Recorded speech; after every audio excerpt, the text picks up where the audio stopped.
Amidst the timeless corridors of history, there exists a tale etched in the sacred verses of the Quran. The story of Pharaoh. Across the pages of Surah Ghafir, Allah unfolds a narrative of unparalleled depth and significance, offering a fresh perspective on the ancient ruler's reign. This unique portrayal, deviating from traditional accounts, sets the stage for a journey through the records of time, where the might of empires clashes with the resilience of faith, and the echoes of oppression reverberate through the ages, where truth confronts tyranny and the divine prevails over the mortal. In the grand tapestry of history, there existed a formidable ruler whose name resonated through the ages. Pharaoh, the sovereign of ancient Egypt.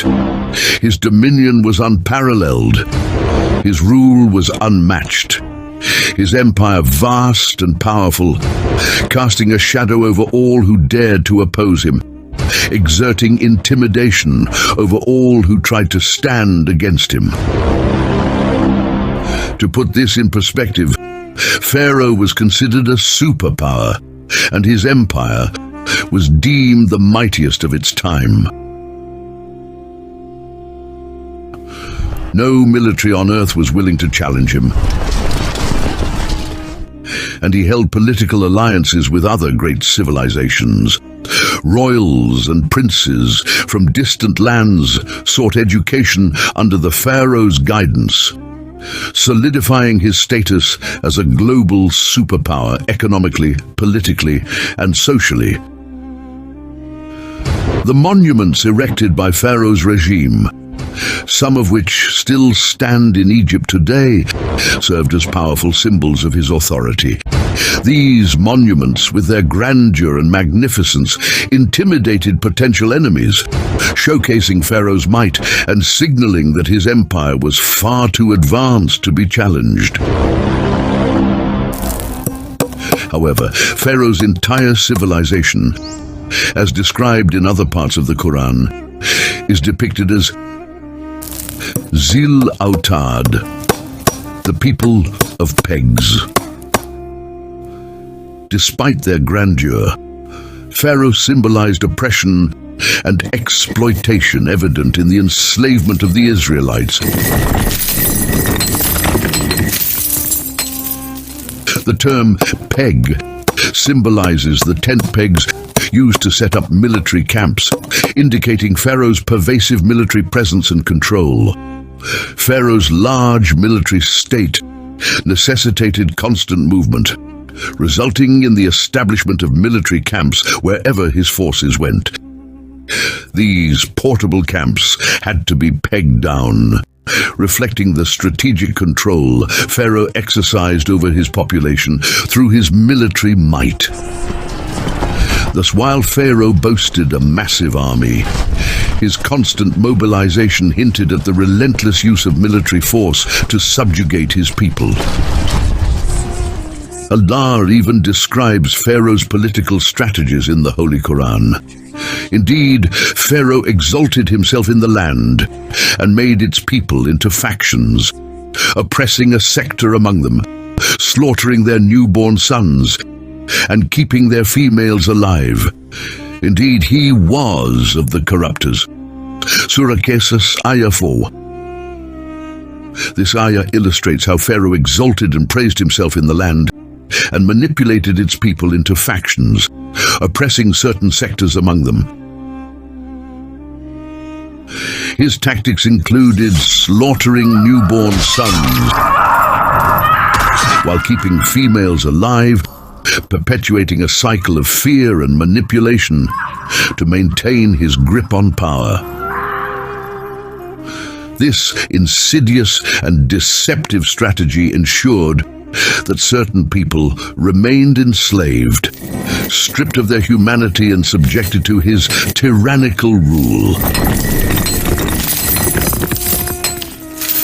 Despite the superficial grandeur, Beneath Pharaoh's luxurious rule lay a dark reality of oppression and exploitation, exemplified by the enslavement of the Israelites in a large open-air prison.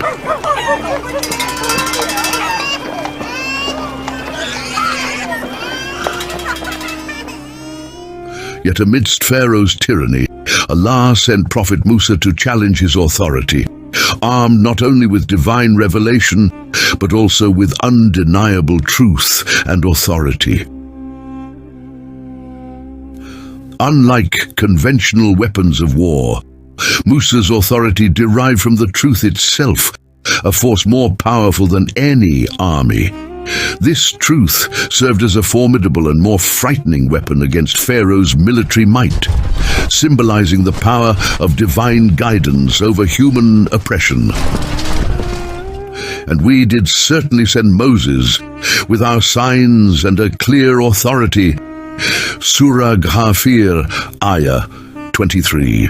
Furthermore, Allah's message extended beyond Pharaoh himself to encompass his inner circle, including his military advisors like Haman and collaborators like Qarun. Qarun, despite being an Israelite, chose to betray his own people for personal gain within Pharaoh's oppressive regime. His betrayal highlights the deceitful nature of corruption and exploitation within Pharaoh's empire. While most of the Israelites suffered under Pharaoh's tyranny, Qarun, driven by greed and opportunism, capitalized on his position as a spy to accumulate a large amount of wealth, turning against his own community for financial benefit. This betrayal underscores the complexities of oppression, revealing how individuals like Qarun could become complicit in perpetuating injustice for their own gain. Within Pharaoh's regime, figures like Pharaoh himself, Haman, and Qarun symbolize different aspects of corruption and oppression, showcasing the depths of moral decay within the empire. In addition, Moses' message goes beyond Pharaoh's rule. It extends to the very fabric of the oppressive system, reaching not only those in authority, but also resonating with the military forces, enforcing oppression, and even penetrating the ranks of hypocrites and spies within the believer community. Thus, Moses' divine command challenges all levels of involvement in wrongdoing and oppression within society, including those who knowingly participate or support such actions, addressing each facet simultaneously to Pharaoh, Haman, and Qarun. Surah Ghafir, Ayah 24.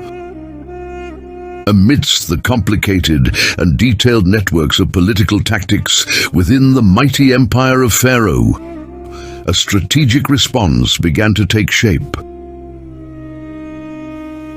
Despite their unquestionable power and immunity from scrutiny and inspection, the rulers recognized the political advantages linked to the suffering of the Israelites.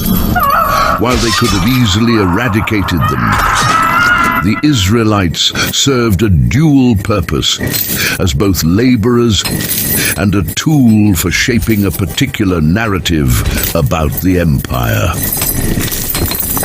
Thus, a decision was made to maintain their existence, albeit as slaves, to perpetuate a specific image of superiority and control. Though Pharaoh may have preferred a swifter resolution, the pragmatic approach dictated a different course of action.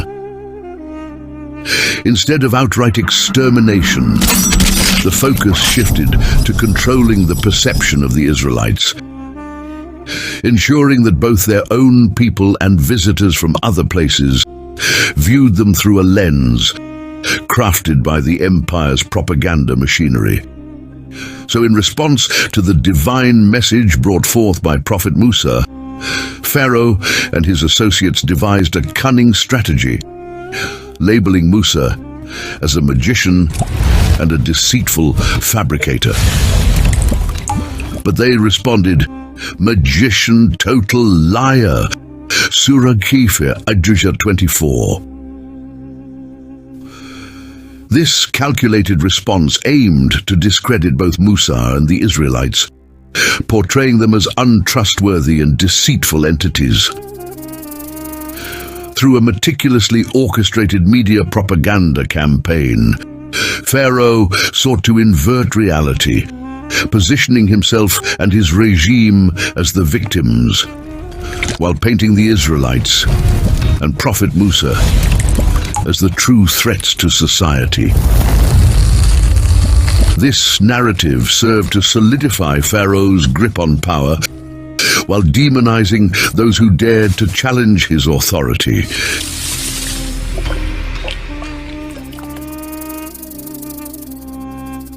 Pharaoh's propaganda machine extended beyond mere fear-mongering. He also spread the narrative that the Israelites posed a threat to the native population's ownership of their lands. He wove a narrative suggesting that the Israelites harbored intentions of annihilating the native population and seizing their lands. By painting the Israelites as potential intruders and land grabbers, Pharaoh aimed to rally his people against them, instigating a sense of territorial insecurity and fostering animosity towards the Israelite community. This portrayal served to further justify Pharaoh's oppressive measures and maintain his stranglehold on power. Thus, in addition to portraying the Israelites as a physical danger, Pharaoh sought to convince his people that the Israelites were also a threat to their very homeland, further cementing his control over both the narrative and the people. They said, "Indeed, these are two magicians who want to drive you out of your land with their magic and do away with your most exemplary way." Surah Taha, Ayah 63. In the intricate plan set forth by Allah, He ordained to establish the Israelites firmly in the land, not merely as inhabitants, but as a visible testament to Pharaoh's deepest fears, and establish them, the Israelites, in the land, and show Pharaoh and his minister, Haman, and their soldiers through them that which they had feared. This divine decree, as elucidated in Surah Qasas, Ayah 6, reveals a profound insight into Pharaoh's psyche. Despite his vast power and resources, he harbored a profound fear, a fear so potent that it plagued his very existence. Imagine the mightiest ruler of the time, with armies at his command and absolute control, haunted by the ghost of a seemingly powerless people. It's a revelation that goes beyond mere human understanding, an insight into the depths of Pharaoh's insecurity and paranoia. Only Allah could know. Moreover, it also serves as a blueprint for understanding the strategies of rulers, like Pharaoh throughout history. Their oppressive regimes, built on fear and exploitation, ultimately crumble when confronted with the truth. When Prophet Musa, armed with divine revelation, confronted Pharaoh, his demand to release the Israelites struck at the core of Pharaoh's injustice. It wasn't just a request for freedom, it was a declaration that no human being has the right to enslave another. This demand shattered the illusion of Pharaoh's invincibility, exposing the fragility of his power in the face of divine truth. In the face of Prophet Musa's unwavering demands for justice and liberation, Pharaoh's response was nothing short of ruthless, as outlined in Surah Kafir, Ayah 25. His decree was chillingly clear. kill the sons of those who believe with him and keep their women. Pharaoh's strategy was not merely to suppress the uprising. It was to crush the very spirit of resistance by targeting the most vulnerable, the children. This was no ordinary act of brutality. It was a calculated military tactic aimed at eradicating the future hope of the oppressed.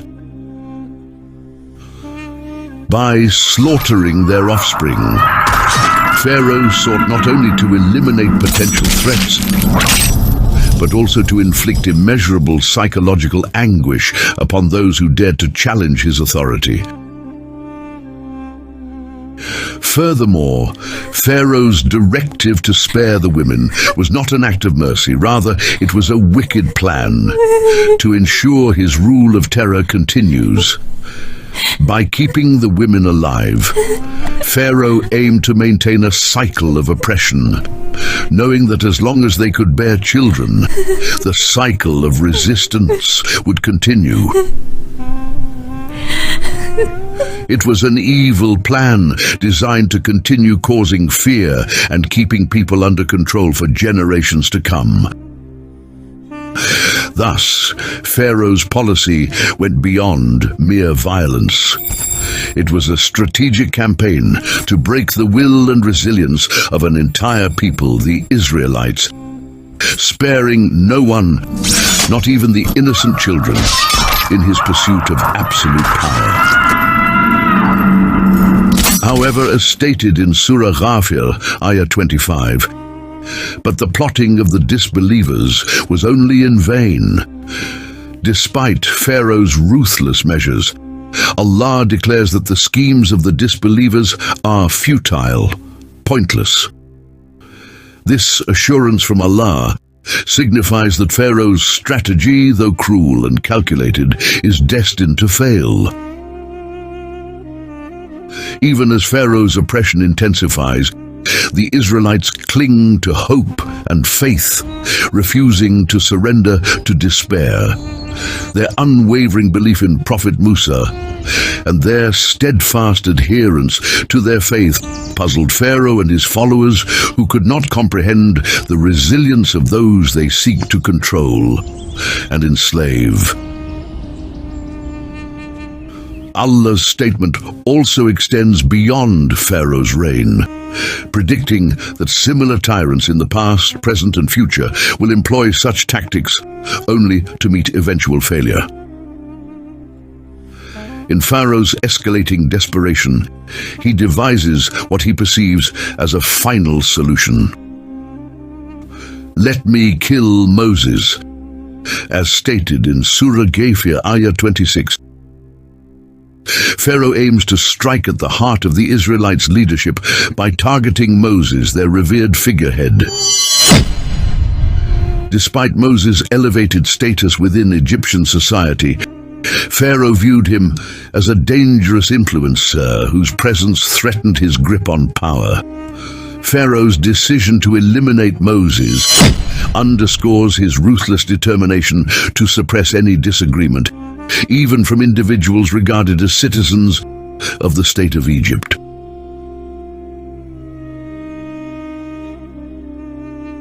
Moreover, Pharaoh issues a propaganda statement, akin to a modern-day press release, aimed at justifying his actions to the public. He asserts that allowing Moses and his followers to continue their activities poses a grave threat to the nation's stability.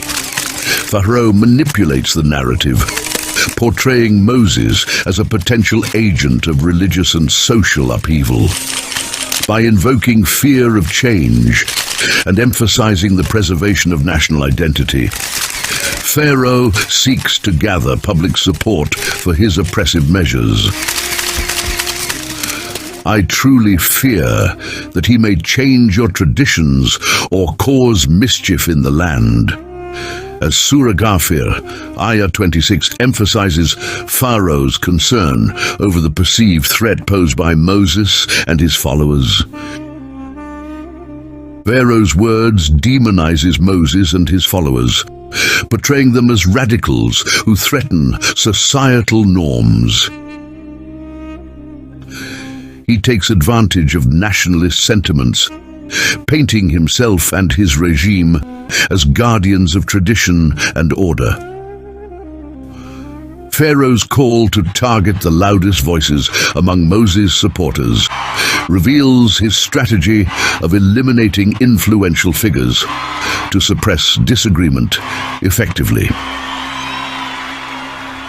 By silencing Moses, Pharaoh seeks to send a chilling message. No one, regardless of their position or status, is immune from his wrath. By removing Moses and other leaders, Pharaoh also aims to leave the Israelites without guidance, ensuring they remain mere slaves, as they will have no leaders to rally behind. This calculated act of violence serves as a stark warning to all opposing voices, both within and outside his regime, that opposition will be met with swift and merciless punishment. It epitomizes Pharaoh's policy of intimidation and suppression, where even the most prominent figures are not spared from his tyrannical rule. In executing this brutal strategy, Pharaoh aims to ensure that those who dare to challenge his authority will ultimately learn to accept their status as slaves, stripped of their freedoms and aspirations. Pharaoh's escalating aggression reached a tipping point as he decided to launch a ground invasion against the Israelites. In a calculated move, Pharaoh gathered his soldiers, intending to stir up their anger and determination for the upcoming attack. However, this was no conventional battle against a powerful enemy. Instead, it was an onslaught targeting unarmed civilians, the Israelites.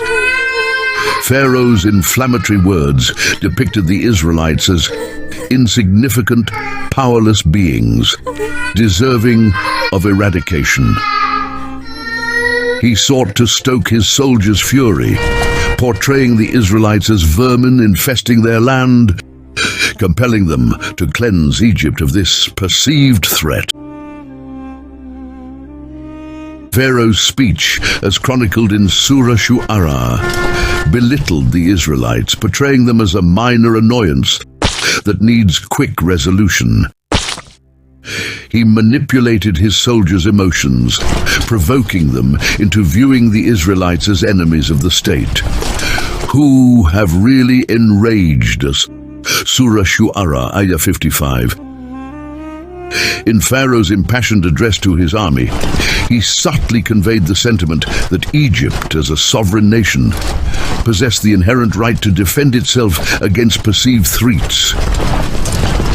Egypt has the right to defend itself. He intimated asserting the nation's inherent right to protect itself from external threats, inspiring his soldiers with a sense of duty to salvaguard their homeland against perceived dangers. Under the guise of national security, Pharaoh justified the genocide of the Israelites, branding it as a patriotic duty to safeguard Egypt from corruption and disorder allegedly caused by the Israelites. By framing the massacre of the Israelites as a noble cause, Pharaoh exploited nationalist sentiments, rallying his troops to join him in exterminating an entire population, the Israelites. This propaganda was not merely a strategy to mobilize the military, but a calculated effort to vilify the Israelites and justify their destruction and annihilation as a matter of national interest. Pharaoh's invocation of patriotism and the essential need for self-defense concealed the dark reality of his genocidal intent. Furthermore, Pharaoh cunningly portrayed the Israelites as unknowing participants in a larger political game, subtly suggesting that they served as a shield for Moses and his followers. The Israelites are human shields, he suggested, weaving a narrative wherein the Israelites, whether willingly or not, became a barrier between Egypt and its enemies. He hinted that even if only a fraction of the Israelites supported Moses, it justified the collective punishment of the entire community. These outcasts are just a handful of people. Surah Shu'ara, Ayah 54. This rhetoric aimed to dehumanize the Israelites and legitimize the brutal suppression of disagreement and reinforced Pharaoh's narrative of Egypt as a victim of external forces, justifying his aggressive measures to neutralize this perceived threat. Pharaoh further emphasized vigilance among his troops, echoing the Quranic verse, "But we are all on the alert," found in Surah Shu'ara, Ayah 56. This underscored his determination to ensure meticulous execution of the plan, leaving no room for error in the implementation of his brutal strategy against the Israelites. Under the influence of such deceptive speech, Pharaoh's soldiers were prepared to execute his ruthless agenda, blinded to the moral depravity of their actions by the deceptive appeal of patriotic passion. Satan made their evil deeds appealing to them. Surah Ankabut, Ayah 38. In response to Pharaoh's escalating threats and manipulation of public sentiment, Moses resolutely seeks refuge in his Lord and Pharaoh's Lord, denouncing the arrogance and disbelief that support Pharaoh's tyrannical actions. "I seek refuge in my Lord and your Lord from every arrogant person who does not believe in the day of reckoning."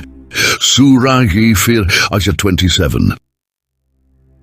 With the weight of divine protection, Moses challenges Pharaoh's order of the upcoming genocide of the Israelites, affirming his unwavering faith in the day of reckoning, when all will be held to account for their deeds.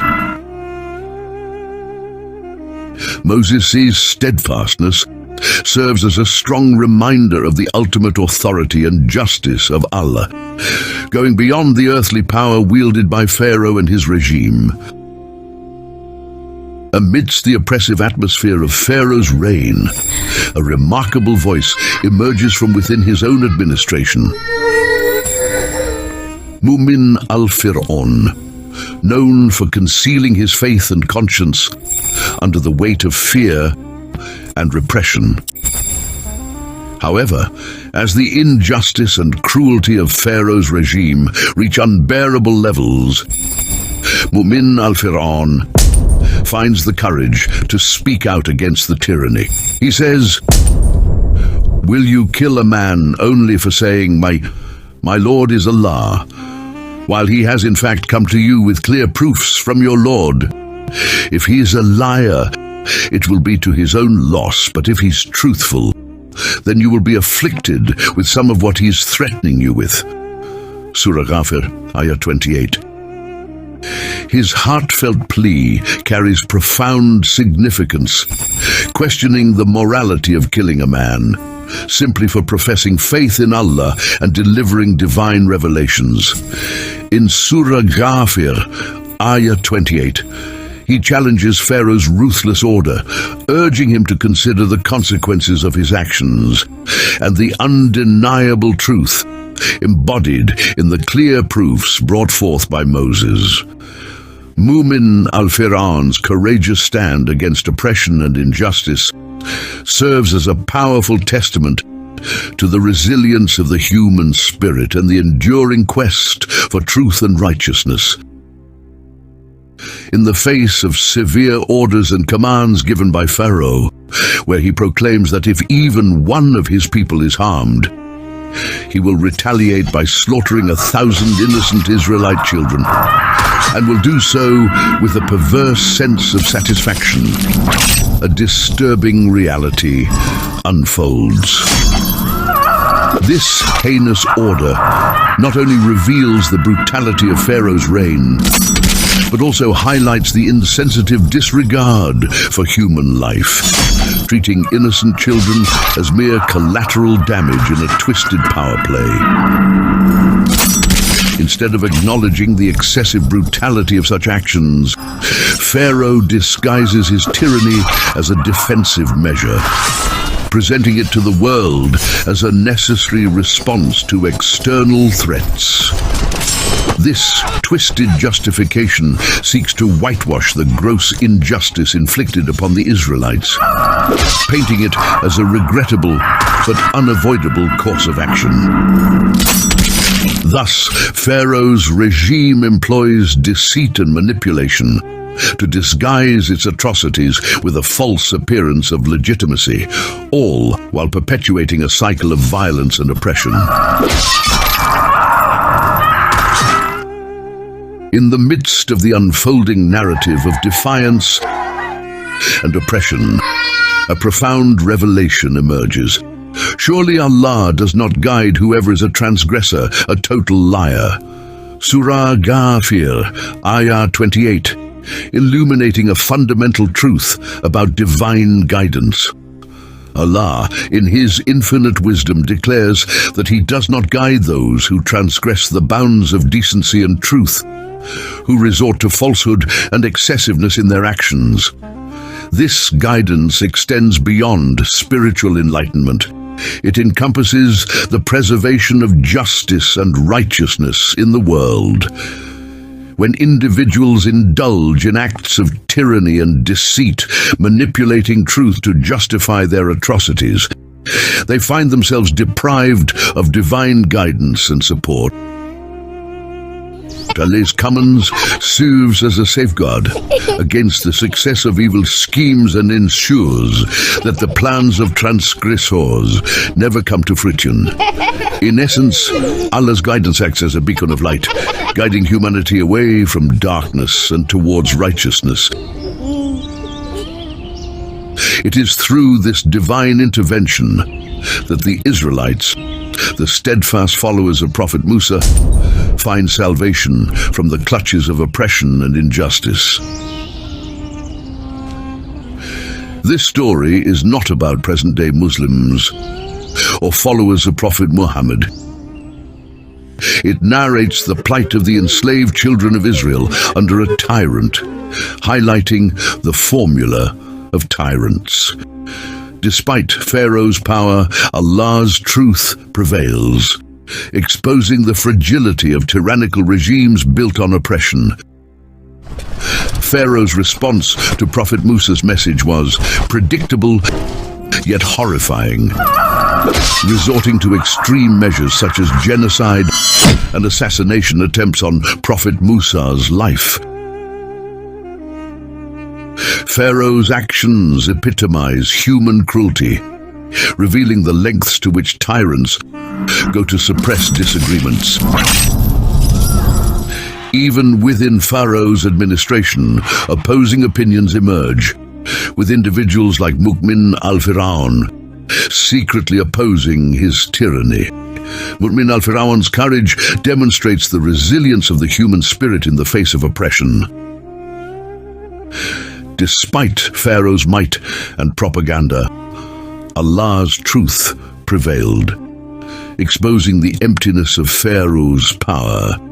Pharaoh's downfall serves as a warning against tyranny, emphasizing the inevitability of justice and truth's triumph. Reflecting on this narrative, let us reject oppression and injustice, pledging to uphold truth and justice.